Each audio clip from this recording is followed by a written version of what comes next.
Lo mprofeti nimnika 120,000 but isimo ekhaya sibi sinje. Ukwani ntoni ngoba ekhaya bakuphila kanjani? Unifundise ntoni lo mprofeti lo? Ayikho uthatha imali zabantu kha.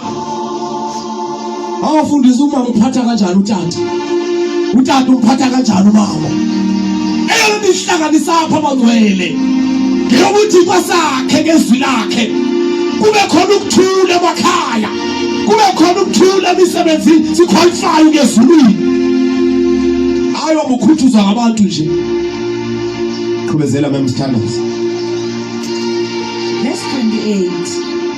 Utheke xelikweni uYesu ebewagqibilela amazwi zakhwaqiswa indimbane kukufundisa kwakhe. Akhwaqisa indimbane kukufundisa kwakhe. Mhlawumbe nawe ukhwaqisekile nje namhlanje hayibo. Mhlawumbe nawe uyethuba hayi ngcwele apha. Sifuna ugcwaliswe. Ube nezwi likaThixo. Uphile ngalo uzawubona umahluko. Ngendlela bebekwazi ngayo abanye otata ekuhlaleni bazawubona umahluko. Ngendlela bebekwazi ngayo abanye omama ekuhlaleni bazawubona umahluko. Intombi indlela bezikwazi ngayo zizawubona umahluko. Obhuti ugcwelisi uphila ngendlela kaThixo, uThixo benawe ezinye impendulo ozaziphendula uzazi ukuzithathela uzaziliwa nguThixo. Ngokuthi ngizawunika into yokuthetha. Hallelujah. Hallelujah. Sifiso sami sinye bangcwele. Thixo makancede umntwana nomntwana wakho khona. Ancede lwana. For ezisizukulwana nesizukulwane esizayo. For le generation esikuyo nakwi generation ezayo. For elixesha usese high school nakwelixesha sowuphangela.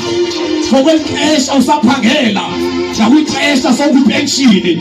For kwelixesha ungekaphangeli nakwixesha sowuphangela.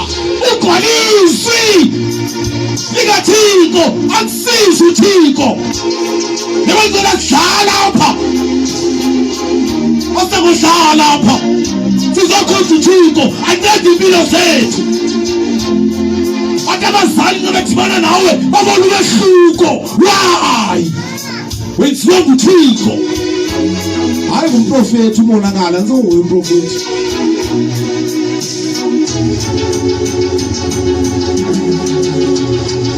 Yebo Yesu. Abazabona indawo zabantu babona ngantoni. Uma uphulaphula zonke izinto ezi. Awuhlale ngobushushu. Awuhlale ngendlela direction. Awuhlale. Konso ungasibona isikhwama. Ayingakobisi mna. Uzawuphakama uphephela. Kodwa bakade phakama ugcwelisi uzaba nejelasi ngomso. Why sekwenziwa kanje ngobani?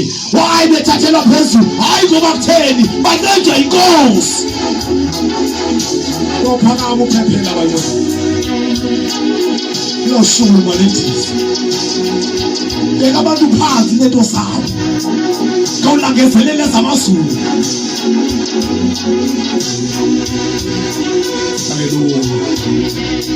Hallelujah. Abantu abaninzi bawusuka kwezinyanyisi balandela ukuthetha kwamadimoni.